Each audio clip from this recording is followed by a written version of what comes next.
tous les jours. Il s'agit de la Kawasaki H2 SX. Et là franchement, c'est une grosse méchante bébé. Voilà une moto que vous ne verrez pas tous les jours. Même nous, on a eu difficile à la voir. Et pour tout vous dire, c'était pas vraiment ce qui était prévu au départ. Je vais vous présenter la Z900 RS Café Racer. Mais je vous rassure, elle sera testée juste après cette fabuleuse H2 SX. Et quand je dis fabuleuse, c'est pas dans mes habitudes. Mais ici, on est vraiment face à une moto phénoménale. Un vrai monstre de puissance. 200 chevaux, un turbo, 1000 cm3, mais c'est pas tout. Je vais bien entendu vous la montrer bien plus en détail et vous allez voir aussi dans les caméras embarquées, c'est vraiment une moto exceptionnelle.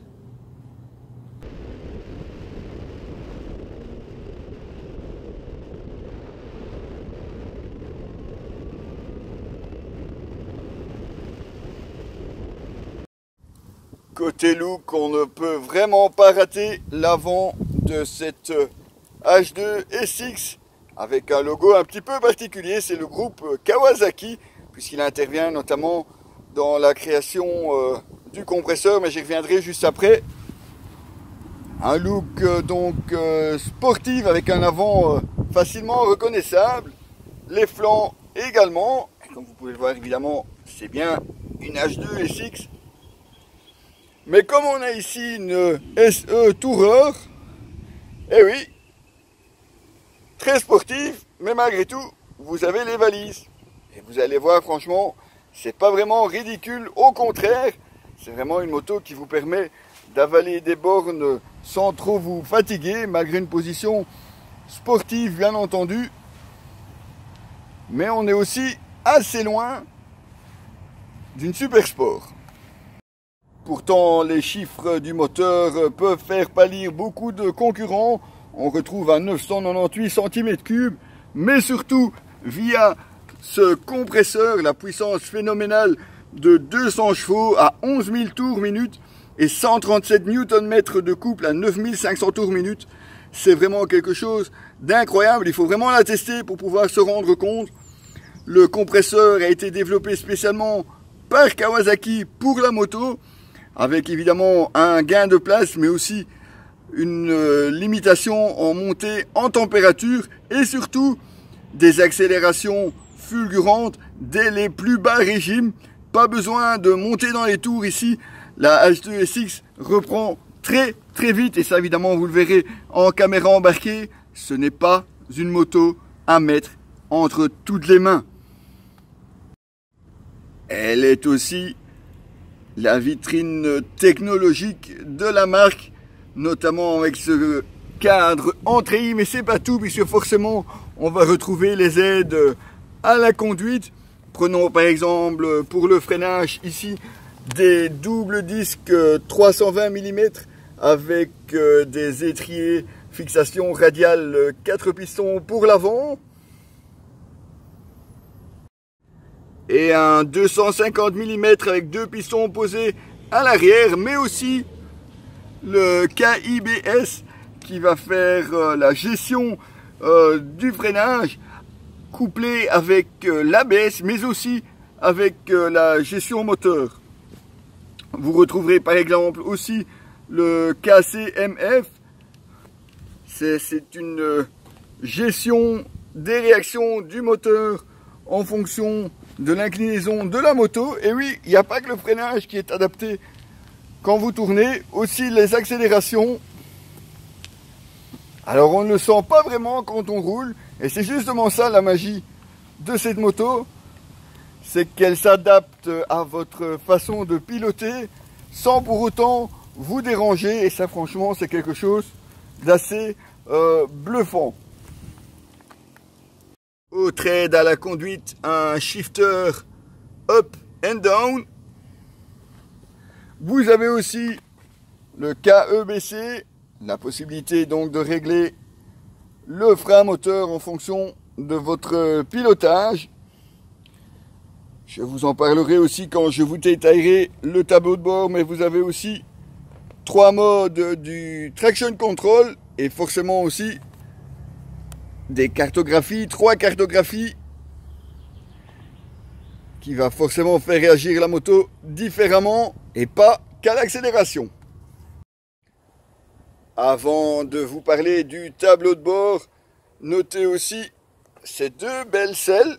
Et oui, ça n'a l'air de rien, mais comme on vous le disait, la moto a beau avoir un moteur très sportif, elle n'en oublie pas le confort du passager et du pilote. Et forcément, quand on parle confort, on doit aussi vous parler des suspensions avec ici à l'avant une fourche inversée 43 mm, réglable très facilement ici sur les têtes de fourche, réglable donc en compression, précharge et détente, tout comme l'amortisseur arrière, avec ici, comme vous le voyez, la molette séparée pour le réglage, puisqu'il est aussi réglable en détente, compression et précharge. Le tout fonctionne vraiment en adéquation avec le caractère de la moto, pas trop sportif, pourtant très confortable. Là, je viens de rouler toute une journée avec, et franchement, j'ai pas eu à m'en plaindre. Voici donc le tableau de bord de cette H2 SX. Forcément, un contour bien mis en évidence, mais aussi un écran couleur sur le côté qui reprend évidemment toutes les informations nécessaires. Alors, vous avez même le choix avec le commodo droit entre le noir et le blanc, un petit peu à vous de choisir ce qui vous intéresse. On retrouve forcément le rapport engagé, et ce qui est plus surprenant, forcément vous avez la vitesse et les informations traditionnelles comme le KTRC, donc le contrôle de traction, les différents modes de conduite, les aides également sont mentionnés ici. Vous avez une jauge, vous avez aussi les tripes, mais vous avez ceci. Ceci, eh bien, c'est simplement, ça va vous montrer si vous freinez ou si vous accélérez. Vous avez la petite barre verte ici qui va se déplacer vers l'avant ou l'arrière. Et ce n'est pas tout, parce que si vous prenez avec le commodo gauche, que je vais vous détailler bien entendu juste après, vous pouvez même avoir l'inclinaison gauche-droite. Là, vous voyez, la moto est sur la béquille. Ah ouais, on peut pas dire qu'on vous pousse pas un petit peu à exploiter cette moto quand même, hein. Et vous avez même les résultats qui sont notés, 38 degrés à gauche, 35 à droite. Bah, il faut croire que la valise à gauche est un petit peu plus chargée. Plus sérieusement, on retrouve à droite donc le bouton mode, comme je vous le disais, pour la couleur de l'écran, mais tout se passe principalement ici sur ce commodo. Vous avez les poignées chauffantes, par exemple. Vous avez le mode de cartographie. Vous avez ici, vous pouvez avoir une indication différente de la température. Vous avez ici température de refroidissement ou température du boost, du compresseur donc. Ici, pour régler le contrôle de traction, vous avez même un régulateur de vitesse. C'est assez complet, ça marche bien, c'est très lisible. Vous aurez aussi noté au passage le bocal pour l'embrayage hydraulique. Ah oui, Kawa a vraiment bien fait les choses. Les valises, on fait dans la simplicité, on prend simplement la clé de la moto, on déverrouille, un clip ici sur le dessus. Alors je vous cache pas que la forme est quand même pas des plus pratiques à utiliser. Reste une chose à vous montrer, enfin plutôt à vous faire écouter. Écoutez-moi ça comme ça chante.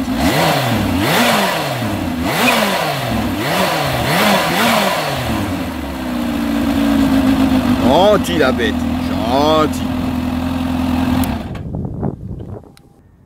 Quelques jours en compagnie de cette H2 SX, c'était pas prévu, eh bien je ne regrette pas. C'est vraiment une moto surprenante à plus d'un titre.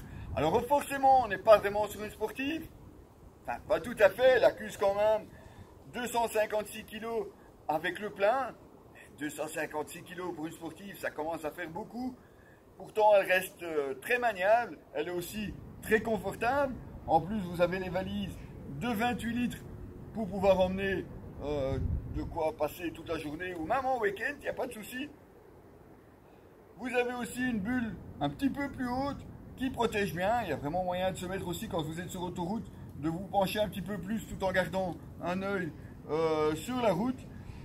Vous avez même sur cette version Tourer une béquille centrale, au cas où ça peut toujours servir, par exemple ne serait-ce que pour charger les valises et pas toujours devoir faire attention quand vous l'ouvrez que ça tombe à côté.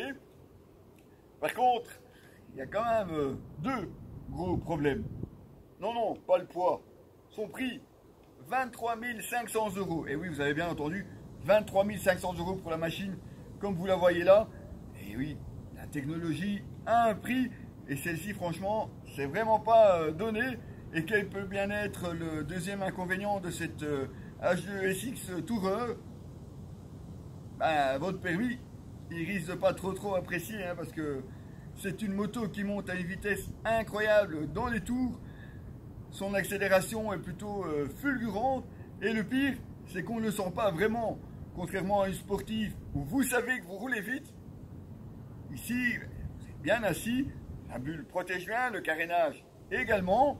On tourne la poignée relativement gentiment. Et pourtant, vous êtes très vite au-dessus des limitations de vitesse. Bon, je vous montrerai bien entendu aussi une partie en caméra embarquée. Vous l'avez déjà vu dans cette vidéo. Eh ouais. Je l'aime bien quand même cette machine, hein. Mais mon banquier et mon permis ne seront pas d'accord. Vous retrouverez bien entendu l'article complet de cette Kawasaki H2 SX Tourer sur notre site www.objectif-moto.com. Et la semaine prochaine, j'attaque la Z900 RS Café Racer. Et là, on va aussi s'amuser.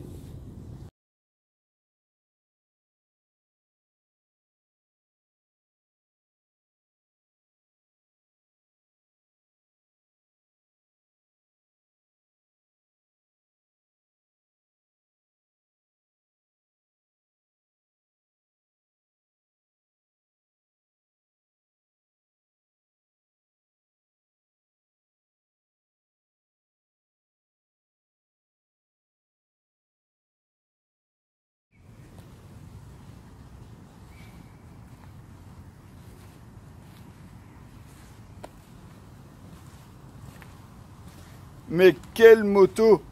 Franchement, les superlatifs vont sûrement me manquer. Et oui, vous avez vu, c'est même une plaque allemande, tellement il y en a peu des disponibles, même pour la presse. Parlons chiffres tout d'abord. 998 cm3, jusque-là, rien d'extraordinaire. Mais surtout un compresseur qui a été spécialement développé par Kawasaki pour obtenir la monstrueuse puissance de 200 chevaux à 11 000 tours minute et un couple de 137 Nm à 9 500 tours minute. L'avantage du compresseur, c'est que non seulement il est assez compact, développé forcément spécialement pour la moto, et puis surtout aussi il limite la montée en température du moteur et il permet surtout d'avoir des accélérations fulgurante, peu importe le rapport sur lequel vous vous trouvez. Pas besoin de monter dans les tours, la puissance est directement présente. Et là, franchement, c'est pas du tout à mettre entre les mains de tout le monde.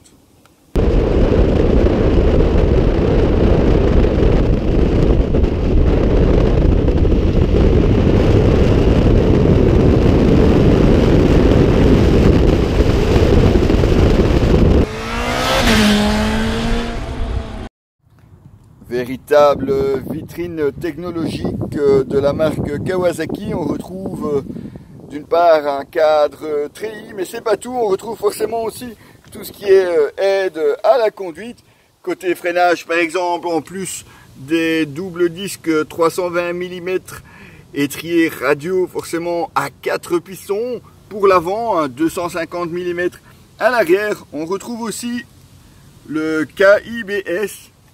C'est une gestion donc du freinage en fonction aussi de l'inclinaison de la moto, mais c'est pas tout parce que il va aussi interagir sur la gestion électronique du moteur pour pouvoir adapter justement le freinage et la réaction moteur au mieux en fonction de votre pilotage, mais aussi de la situation de la moto.